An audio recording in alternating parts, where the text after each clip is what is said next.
你知道复联的老大是谁吗？究竟谁有这个能力领导这些超英呢？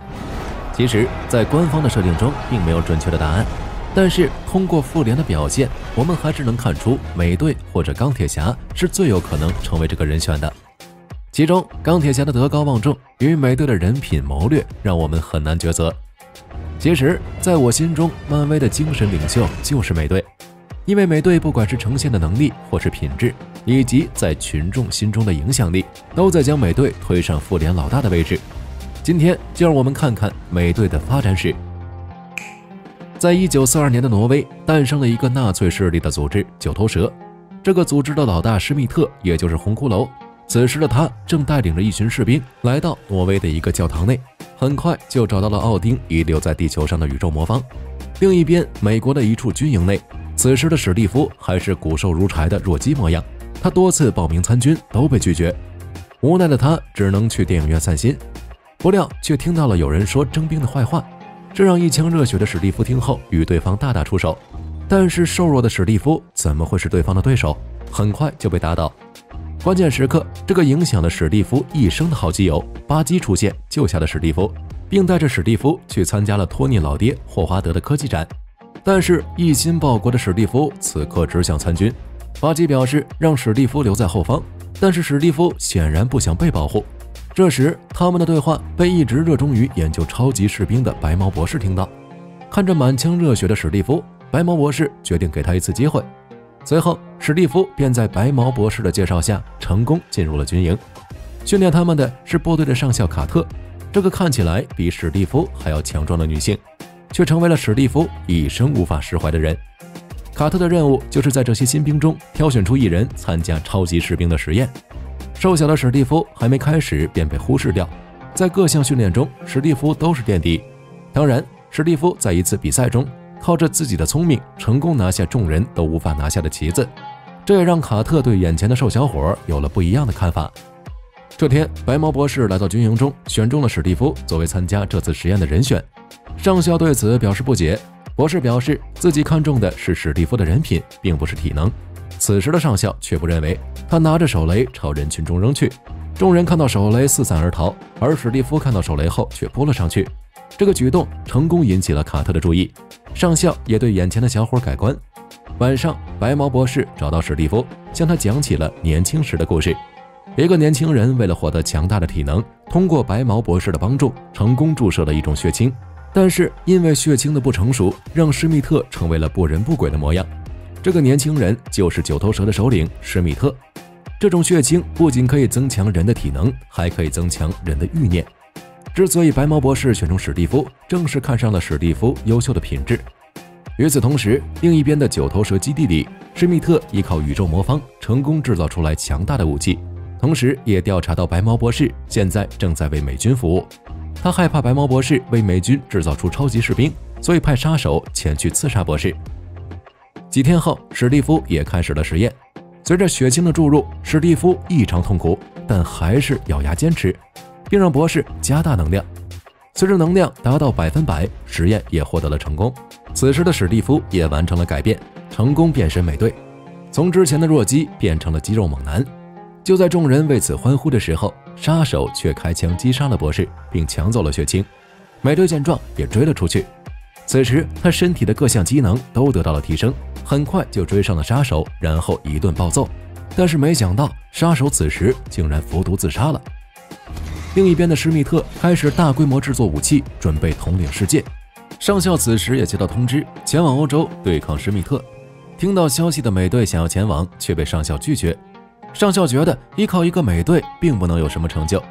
一旁的议员有了别的主意，因为美队的事迹也被刊登到报纸上，民众现在都把美队当作英雄。在议员的包装下，美队成功被打造成美国的英雄，然后到处参加演出。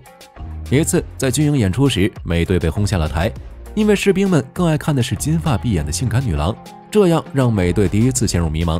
卡特见状便开始安慰美队，他告诉美队，刚才演出的那些士兵都是战争的幸存者，现在还有一大批107军团的人被施密特俘虏，下落不明。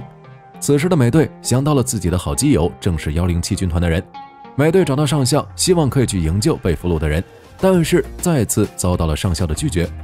见此，美队决定独自前往拯救巴基。卡特见状，联系霍华德，将美队送到了九头蛇的基地。在这里，美队看到了各种先进的武器，而被抓来的俘虏则被各种实验。美队顺利解救了被俘虏的人们，但是并没有看到巴基身影，美队也只好再次寻找。施密特通过监控看到了美队，也看出了美队和自己一样都注入了血清，决定炸毁这里并除掉美队。这时的美队也在一个实验室内找到了巴基。此时的基地开始发生爆炸，在爆炸中，美队与施密特首次相遇。施密特一把撕下人皮面具，露出红色骷髅头，威胁完美队后，红骷髅便坐飞机撤退。这边的美队也带着被救的俘虏回到了军营，美队的行为也得到了士兵们的认可。然后队长便成立突击队，准备摧毁九头蛇的全部基地。此时的卡特出现，告诉美队，霍华德为他制作了全新的装备，并邀请美队在战争结束后一起跳一支舞。美队来到了地下实验室，看着桌子上霍华德准备的装备，美队却一眼看中了一个平平无奇的盾牌。霍华德表示，这个盾牌由真金打造，可以无视攻击。随后，美队便带领小队开始对九头蛇基地进行毁灭性的打击。但是好基友巴基却在一次行动中被九头蛇的人打下悬崖。另一边的红骷髅也打造了先进的飞机，准备对美国进行轰炸，企图占领世界。美队因为巴基的死耿耿于怀，经过卡特的劝导，美队重新振作决定，杀死红骷髅，为好基友报仇。经过一阵商量过后，美队骑着鬼火闯到了红骷髅的基地，很快就被一群人包围。被俘虏的美队就这样带到了红骷髅面前。红骷髅见美队被俘虏，也是得意起来。就在这时，突击小队破窗而出。原来这一切都是美队的计划。趁红骷髅因抓住美队得意时，趁机夺取控制室，与外面的大部队来个里应外合，由此来摧毁整个基地。红骷髅见状，拿起宇宙魔方，扭头就跑，然后发动飞机，继续准备执行自己的计划。看着飞机将要起飞，在卡特的配合下，美队在最后一秒登上了飞机。来到驾驶室，看到红骷髅便打了起来。打斗中飞出的盾牌意外击中宇宙魔方，随后魔方爆发出巨大的能量，红骷髅也因为这股能量被传送到了一个神奇的地方，然后当上了保安。释放完能量的魔方也掉到了海里。此时的飞机已经逐渐接近城市，美队只能将飞机开到无人区引爆，在飞机中与卡特做着最后的告白。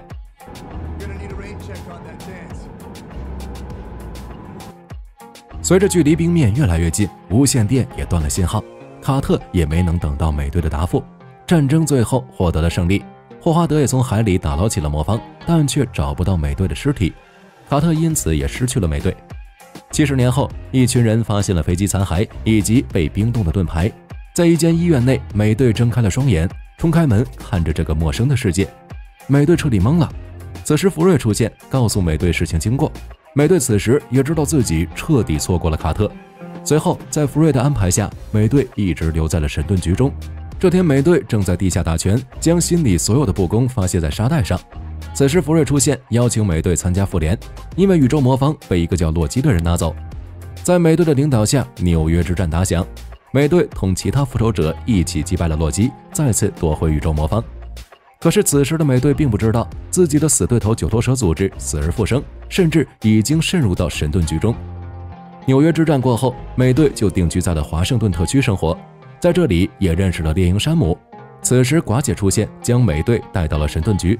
原来是有一群雇佣兵劫持了神盾局的船，并绑架了一个神盾局的高层。到达任务地点后，美队忙着解救人质，而一旁的寡姐竟然开始拷贝起了资料，这一行为让美队很生气。任务结束，美队便冲到福瑞的办公室质问，觉得福瑞不信任自己。福瑞见状，便带着美队参观神盾局的秘密。随着电梯下降，3艘巨大的母舰出现在美队的视线内。福瑞表示，这是神盾局的最高机密洞察计划。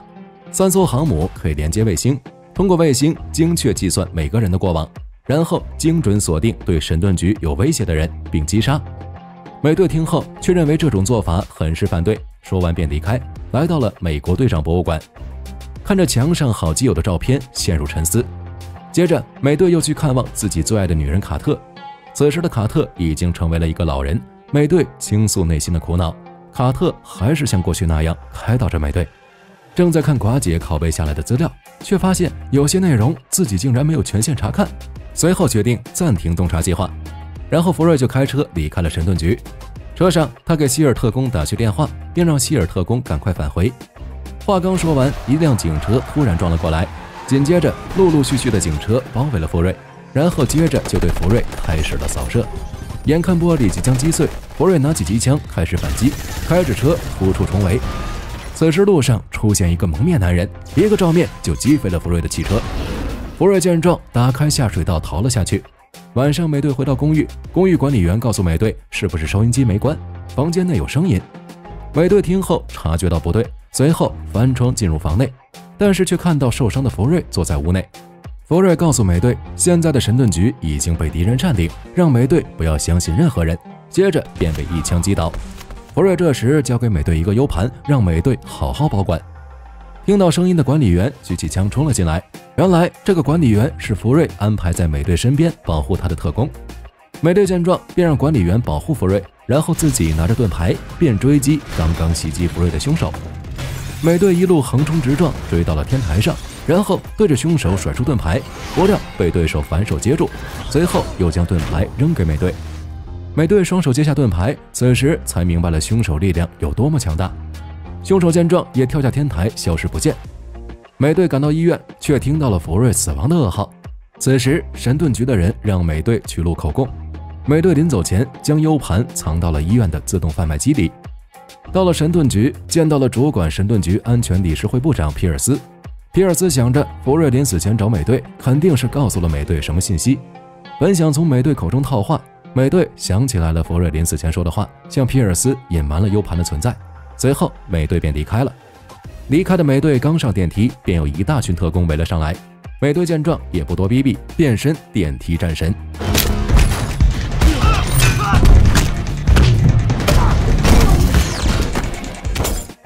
随着电梯门打开，刚才的特工全部躺在了地上。美队看着电梯外赶来支援的特工们，美队调整好状态，一个飞扑撞碎玻璃，来了个自由落体。好在身体强壮，并没有什么大碍。楼上高管光头哥见状，立即派出战斗机截杀美队。美队不退反进，直接跳上飞机，然后利用盾牌打爆飞机引擎，华丽落地。另一边，神盾局的内部，很多高管对于神盾局攻击美队一事很不理解。皮尔斯却告诉众人，美队隐瞒了福瑞死亡的真正原因，并把美队定义为逃犯，下令抓捕美队。偷走后的美队乔装打扮，准备拿回之前的 U 盘，但是却发现 U 盘不见了。就在美队疑惑的时候，寡姐出现在身后，原来是寡姐偷偷拿走了 U 盘。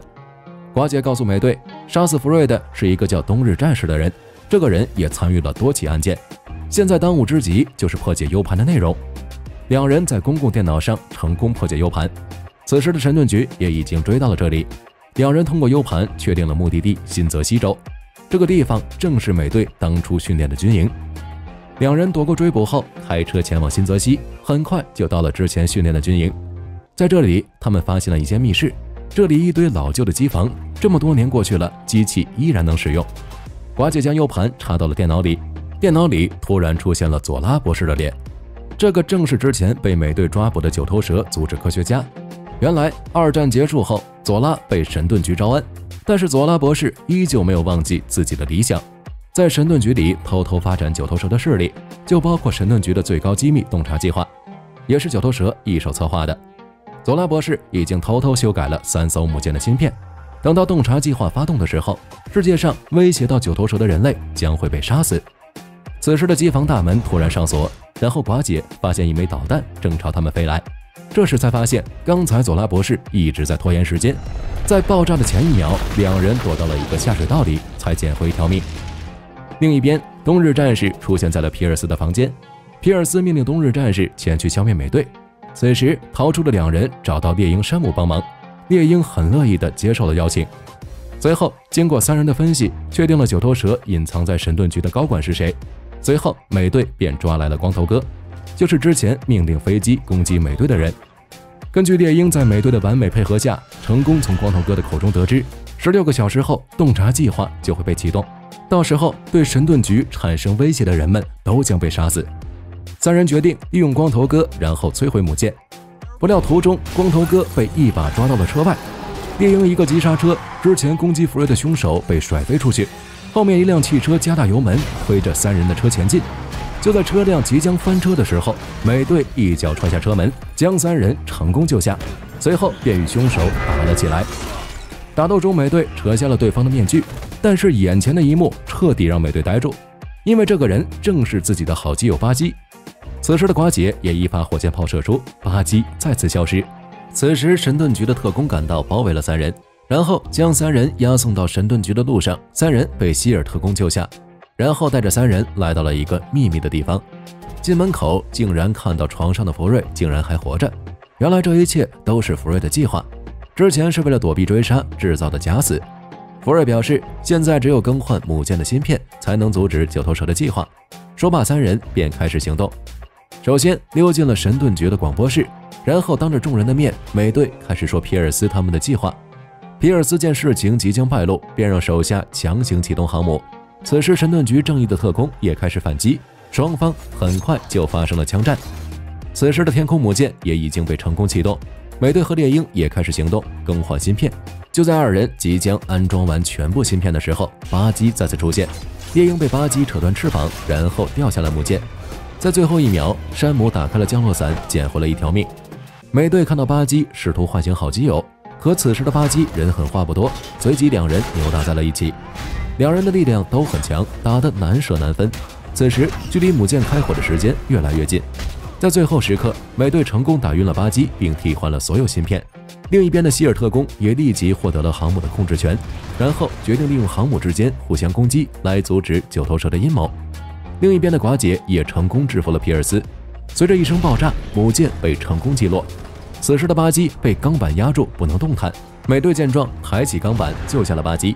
随后，美队扔掉了盾牌，并表示不会与巴基为敌。可是巴基不管你这些，一拳将美队击落了母舰。看着美队掉落，此时的巴基像是想起来什么。爆炸过后，巴基从水里救出了美队，然后离开。美队也被送到了医院。美队出院后，依旧想要寻找巴基。此时9头蛇的基地内，纽约大战后洛基遗留的权杖出现在这里，并利用权杖培养出了快银旺达2兄妹。这边的巴基也来到了美国队长博物馆，不知道是否能回忆起过去。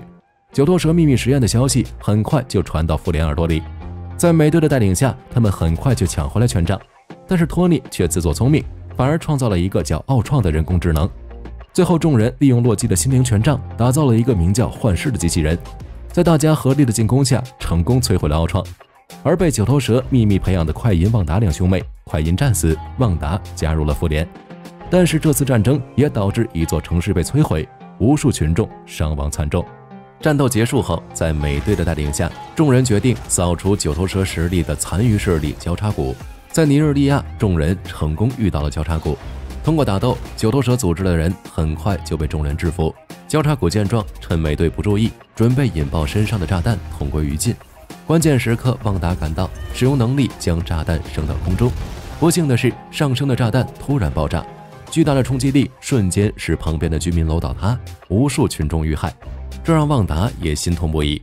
这次行动再次引发了社会上的关注，因为奥创的事件导致很多群众死亡，再因为这次旺达的失误导致居民楼被毁，群众死伤惨重，以及数名瓦坎达人民死亡。瓦坎达国王在新闻里怒斥复仇者的行动，这让复仇者们的行动不再受到群众的欢迎。这天，托尼带着罗斯将军来到复联基地，并让众人签订一份科索维亚协议。原来政府通过对复联的多次行动，还有世界多个国家的协商过后，决定限制复仇者们的行动。复联立即召开会议，美队认为复联多次拯救世界，不应该被限制自由，而托尼则认为这个协议可以更好地管理众人。罗斯将军表示3天后，联合国将在维也纳召开会议批准协议，然后就离开了。罗斯将军走后，复联众人的意见逐渐产生分歧。这时美队收到了卡特离世的消息，美队出席了卡特的葬礼，在葬礼上竟然发现之前在美队2里的管理员竟是卡特的侄女。葬礼结束后，寡姐找到了美队，并告诉美队托尼、罗德以及幻视都已经签订了协议，此时想邀请美队签订协议。美队还是坚定自己的立场，拒绝签订。3天后，联合国会议召开，黑豹也跟随着父亲一起参加了会议。随着会议开始，黑豹的父亲在台上演讲，黑豹则在一旁观察周围的情况。楼下的异常引起了黑豹的注意，黑豹立马让众人趴下，自己也向附近赶去。随着一阵剧烈的爆炸响起，可是意外还是发生了。瓦坎达国王在这次爆炸中死亡。通过调查监控摄像，发现凶手竟是已经消失的巴基。寡姐也来安慰黑豹，表示联合国一定会抓到凶手。可是黑豹却表示自己会亲手抓到凶手。得到消息的美队给寡姐打去电话，寡姐知道美队与巴基的关系，劝告美队千万不要参与到这件事情中，不然联合国会把美队当成罪犯处理的。美队此时已经通过沙伦获得了巴基的行踪。美队通过线索很快就找到了巴基，此时的巴基也开始逐渐想起了之前的事情。巴基却表示自己从来没有去过维也纳，也没有制造爆炸。美队最终还是选择相信巴基。这时联合国的部队也赶来了这里，巴基见状，利用自己的机械手臂，很快就将对方全部打倒。另一边的美队则负责擦屁股，避免人员伤亡。这边巴基也突破人群，跳到了对面的天台上。这时黑豹突然杀出，一把就将巴基按倒在地。空中的直升机对着二人疯狂扫射，巴基也趁机逃脱。黑豹紧随其后，美队见状也朝二人追去。公路上一场追逐大战就这样开始。在罗德的带领下，部队很快就将三人包围，随后便将美队以及巴基带走。两人很快就被带到了中情局，没收了装备。巴基也被囚禁起来，准备进行心理评估。另一边的托尼也再次找到美队，希望美队签订协议。但是当得知旺达因为没有签订协议而被软禁在复联基地后，美队再次果断拒绝了托尼。这个男人叫做泽莫，他的父母在之前奥创的战争中全部死亡。泽莫认为就是复仇者杀死了自己的亲人，于是泽莫便开始准备从内部瓦解整个复联。他通过绑架九头蛇曾经的高层，获得了控制巴基的咒语。之前联合国的爆炸就是这个泽莫造成的，然后故意将锅甩给了巴基。此时的他伪装成一名心理医生，在中情局的安排下顺利见到了巴基。此时整栋大楼突然停电，泽莫趁机打开了手中的本子，然后接近巴基，开始念起当初九头蛇控制巴基的咒语。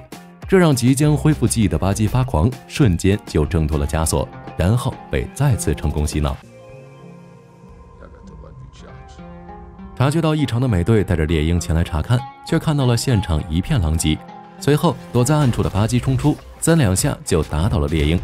面对美队时，巴基也是丝毫不留情，一拳就打爆了后面的钢板，然后将美队扔到电梯管道里。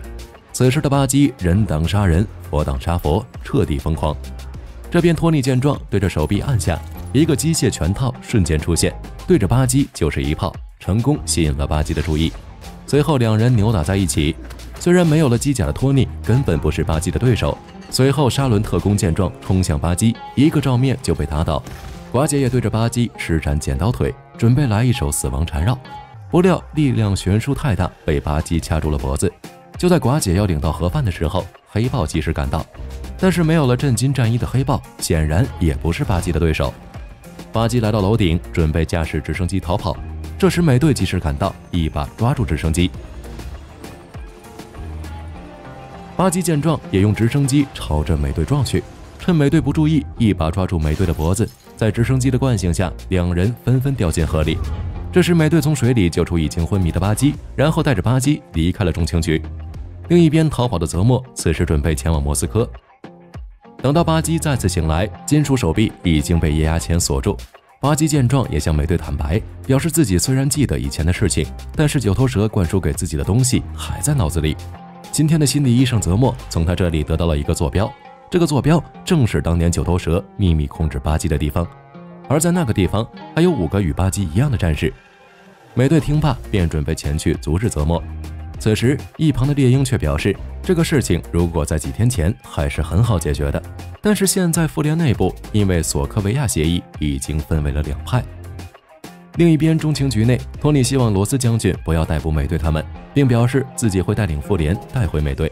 说完，托尼便开始召集人手。与此同时，美队也开始召集人手前往莫斯科。纽约皇后区，托尼找到了上高中的小蜘蛛，鹰眼则来到了复联基地，准备带走了被软禁的旺达，不料被幻视阻拦。随后旺达出手将幻视打下了楼。寡姐也去找到了黑豹。此时的美队也在沙伦的帮助下拿回了装备，然后众人便前往机场。到机场后，鹰眼表示自己还带了另一位超鹰蚁人。另一边，托尼等人也来到了机场阻止美队。就在美队即将接近直升机的时候，托尼和罗德出现，拦下了美队。随后对着空中高喊睡衣宝宝，小蜘蛛突然出现，抢走了美队的盾牌，并利用蛛丝控制了美队的双手，然后开启了话痨模式。托尼打断了小蜘蛛的话，然后劝说美队交出巴基并和自己回去。美队为了基友肯定不会同意。猎鹰也告诉美队发现了新的飞机，然后美队举起双手，远处的鹰眼一剑就把美队手中的蛛丝解开。此时的蚁人悄悄爬到了美队的盾牌上，然后瞬间变大，一拳就击飞了小蜘蛛，抢走了盾牌。双方的战斗一触即发，托尼见状便准备去找旺达与鹰眼。此时黑豹也朝着冬兵追去，不料却被美队阻止，随后两人便打了起来。黑豹的爪子在美队的盾牌上留下了一道道爪印，美队被动只能放手。另一边的罗德抽出棒子对着美队就是一棒，另一边的小蜘蛛也找到了猎鹰和巴基，一脚将猎鹰踹飞，然后硬接巴基一拳。此时猎鹰冲出，一把带走了小蜘蛛，熟练空战的小蜘蛛逐渐占了上风。随着一发蛛丝击中猎鹰翅膀，猎鹰被打倒在地。刚起身的猎鹰接着就被小蜘蛛紧箍在了栏杆上，小蜘蛛飞身一脚踹向猎鹰，一旁的巴基想要帮猎鹰抵挡，结果两人都被踹到了楼下。小蜘蛛利用蛛丝将两人固定在地面上。此时的小蜘蛛丝毫没有注意猎鹰的小动作，然后就被突然出现的无人机带到屋外，来了波自由落体。另一边逃跑的猎鹰发现了托尼追来，一箭射向托尼，托尼一炮将其轰碎，却不料被旺达操控的汽车压在了地上。蚁人利用皮姆粒子将缩小的汽车交给美队，随着美队扔出，汽车瞬间变大，击飞了寡姐和罗德。美队等人也是抓紧时机朝着飞机跑去，准备跑路。就在快接近飞机的时候，被突如其来的幻视阻挡，双方的人员到齐，真正的内战正式打响。众人之间打得不分上下，小蜘蛛充当辅助，在空中补伤害，却被美队一个盾牌击落。随后趁队长不注意，一套连招就击飞了队长。回过神的美队也凭借丰富的作战经验，一脚踹飞小蜘蛛，然后用盾牌打到集装箱，将小蜘蛛压住。此时的蚁人也在鹰眼的配合下钻进了托尼的战甲内，本想从内部破坏战甲，但被贾维斯的灭火系统喷出体外。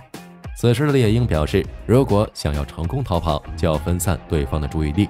蚁人听后表示自己有个好办法，随后拼命逃跑，一跃跳到了空中的罗德身上，然后瞬间变身成为奥特曼，然后一把抓住罗德。这一幕成功的把众人都惊住了。蚁人一把将罗德甩飞，在小蜘蛛的帮助下才成功减速。变大的蚁人开始对着众人单方面压制。美队见状也朝着飞机跑去，幻视见状直接穿过蚁人的身体，然后一发射线将高塔拦腰斩断，准备阻止美队前进，却被突然出现的旺达接住。罗德见状利用超声波阻止旺达，但是还是被美队与冬兵逃了出去。此时的寡姐突然出现，然后对着二人便发动了攻击。可是寡姐攻击的并不是二人，而是两人身后悄悄出现的黑豹。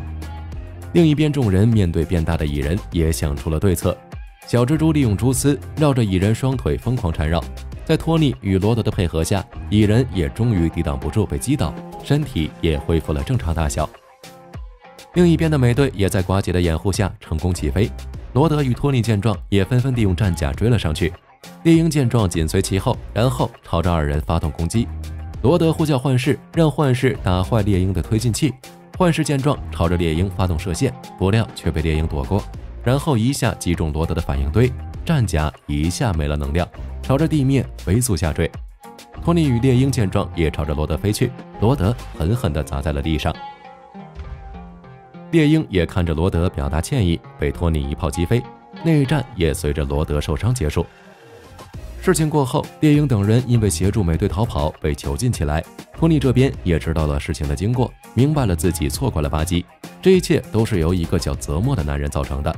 随后托尼便来到监狱，对猎鹰等人表示歉意，并表示自己错怪了美队，然后并将自己知道的真相告诉了猎鹰等人。随后托尼从猎鹰口中得知了美队的去向，然后便驾驶飞机准备前往。快到达目的地时，随着手指轻轻一插，战甲瞬间包裹了托尼，然后跳下飞机朝着目的地飞去。此时的托尼丝毫没有注意到隐藏在云层中的黑豹，很快托尼便找到了美队两人。托尼告诉了两人事情的经过，表示自己错怪了冬兵，并对两人表示歉意。此时的两人再次和好，随后三人便来到了当中控制巴基的实验室。到了这里才发现沉睡中的5名冬日战士已经被泽莫杀害。这个时候泽莫出现，表示冬日战士什么的都是幌子，将几人骗到这里才是真正的目的。随后泽莫表明了自己的身份，并表示因为复联的战斗导致自己失去了一切，这一切都是复联造成的，而自己作为一个普通人只能从内部瓦解你们。说完便向三人播放了一段录像。1991年，巴基在九头蛇的控制下残忍地杀害了托尼的父母，然后将这个事件伪装成一场车祸。此时的托尼看着眼前的录像，想起父母死亡时的眼神，托尼再也忍受不住，转身便准备手刃巴基，结果却被美队拦下。托尼质问美队是不是早就已经知道真相，美队也承认自己一直知道。听到这话，托尼彻底爆发。此时的托尼内心已经被复仇笼罩，一拳击飞美队，然后上前便要了结巴基。美队见状，拿起盾牌将托尼撞飞，托尼也直接无视美队，再次找到巴基，然后对着巴基就准备发射导弹。巴基见状，一把扭开托尼的手臂，导弹也被扭转了方向。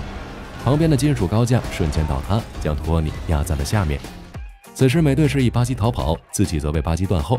托尼挣脱高架后却被美队抓住，然后打坏了飞行器。托尼利用激光阻止了美队。看着即将逃跑的巴基，托尼准备用导弹将其击落，但是瞄准器在打斗中损坏，此时只能手动瞄准。随后一炮打出，成功困住巴基。戴好头盔，再次朝着巴基冲去，然后一把锁住巴基的喉咙。这个时候美队冲出，三人重重地摔在了地上。此时的美队还在劝说托尼，但是托尼却表示，随后便开始了2打1。托尼在一套组合拳的攻击下打得连连败退。